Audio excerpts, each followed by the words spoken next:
Hello and welcome to our 1am election 2024 bulletin. I'm Seren. And I'm Daisy. More and more results are now beginning to come in from this historic general election on a night when Labour is expected to storm to an unprecedented victory.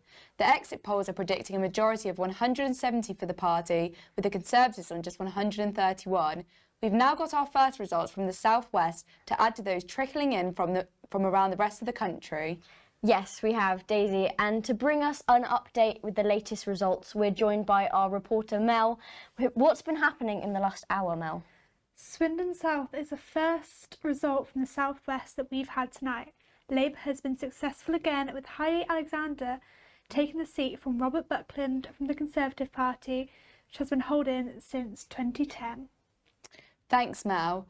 Right, next we're going to go to another Gloucestershire seat, which Labour firmly has its eyes on. At the Stratford Park Leisure Centre in Stroud, for us is Vicky Temple. Vicky, this is a seat that's currently held by the Tories, but has been Labour in the past, and it looks like it might be Labour again tonight, and quite soon.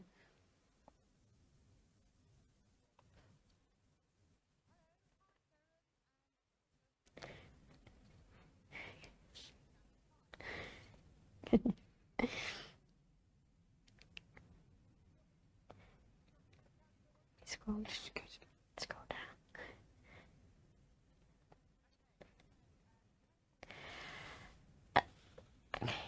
Shall I talk about that? We've just had an update from our reporter Alfie at the Cheltenham Count. Here's his report now. Here is your latest update from the vote count at Cheltenham Leisure Centre, where they're currently counting the votes for Cheltenham. The big news here is the fact that there's been a 66.3% turnout in the 2024 general election in Cheltenham. That was announced at just before midnight here at the Cheltenham Leisure Centre, and that's a 6.9% drop from the last general election in 2019. We're now in the second stage of the process where the votes are being counted. There's trays across the room where each vote is being put into. As we edge closer to results, we're expecting that onwards from 3 a.m. We're joined on the sofa again with our lovely politics lecturer, Paul Wiltshire. So, Paul, what do the results so far mean? Well, it's still looking really good for Labour, and it's looking like a very poor night for the Conservatives. The worst number of seats the Conservatives have had ever, by the looks of it. As Mel has said, interesting results in Swindon South, where Labour's Heidi Alexander, who made a really funny and really heartfelt speech, has won that seat from Sir Robert Buckland, who's been a government minister for quite some time and who blamed divisions in the Tory party for that loss. So yeah, lots more seats to come, but it is all pointing to a huge Labour victory at the moment. And theoretically, if Labour do get this majority that they're thought to have got, what does that mean for passing legislation and things in the House of Commons? Well, there's been warnings from the Conservatives about a so-called supermajority, as if that's a kind of horrendous bad thing that could make, I guess, put the Labour Party, give the Labour Party too much power, the power might go to its head, kind of thing. In actual fact, there's no such thing as a supermajority. You just need a majority to get your laws through. The more MPs you've got, the more you can allow some of them to rebel, I guess. So if you've only got a majority of one and a couple of people don't vote the way you want them to vote, then that means your ability to pass laws and do what you want is a bit compromised. So I get the more MPs you've got, the more likely it is you can get your laws passed. But you can, if all your MPs vote the way you want them to be, you can get what you want done with a majority of one as well as you can with a majority of 170 or 301. The Green Party, the exit poll shows that they'll only win 2 seats. Why have they had such disappointing results when it seems like their support is actually growing throughout the country? Yeah, the Green Party have had a reasonable amount of publicity and have had a pretty good profile this time around. But the problem for them, and also the problem for Reform, and to an extent the Liberal Democrats, is that their support is spread out across the country, and until Now they've only had enough support in one place, in Brighton, to get a seat. It looks like they may have got another place. I can't remember which one it is, whether it's the Bristol seat, but there are, only a few places in the country where there are so many people that support the Greens that they can elect an MP. And so there's going to be, I think, after this election, there will be more pressure, and maybe the Labour Party will be sympathetic to that pressure to change our voting system from the first past the post system to a proportional system. And somebody from Reform earlier on was banging that drum.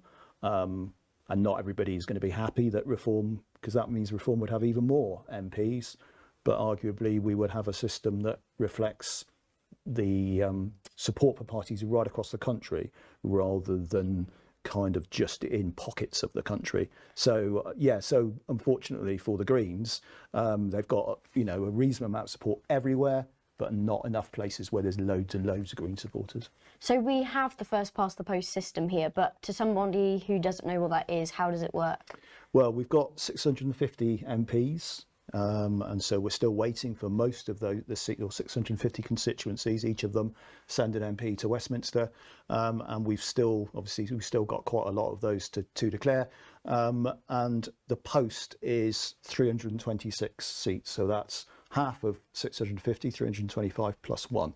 So if you've got 326 seats, then that means that you can form a government, and as long as all your MPs vote the way you want them to vote, then nobody can outvote you. So that's the post, and it's the first party to get to 326 that usually can form a government in it. Obviously tonight, Keir Starmer's going to get much, much further than 326.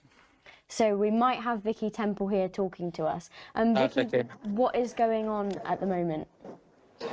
So here at Stroud, where it's a contest between Siobhan Bailey, former Conservative MP, and really Simon Ofer.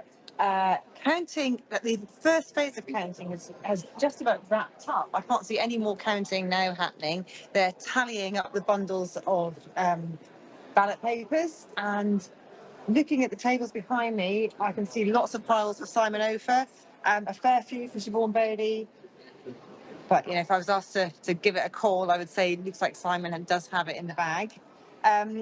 He's just arrived, and there are lots of smiling faces behind me. We're about to announce the adjudication of ballot papers from tables 1 and 5 on the adjudication table adjacent to table 1, the far side of the hall. Okay, you can probably hear Kathy. I'm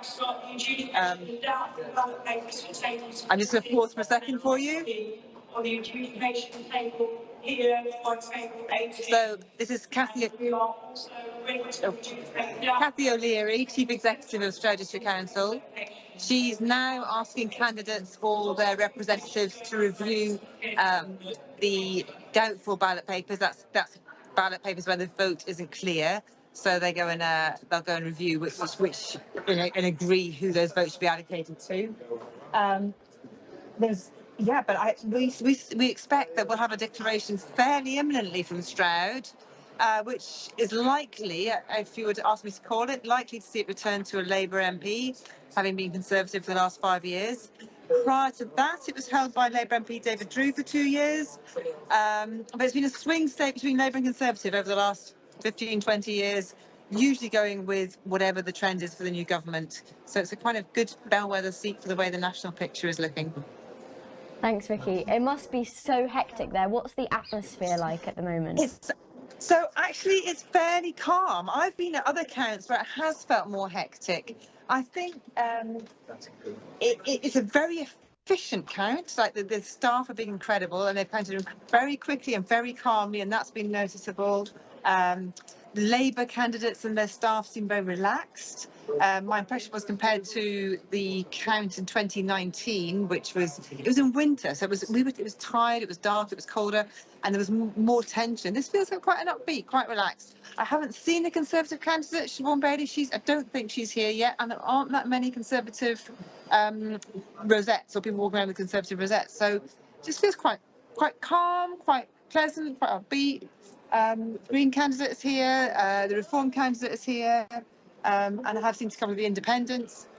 It's a pleasant atmosphere, rather than tense, I would say. Just kind of like, we're waiting to see what's going to happen. But yeah, it feels like an efficient, calm, upbeat kind of vibe. Amazing. Thanks, Vicky. That's all we have for now. Do join us again with another update at 2 a.m. Goodbye. Goodbye.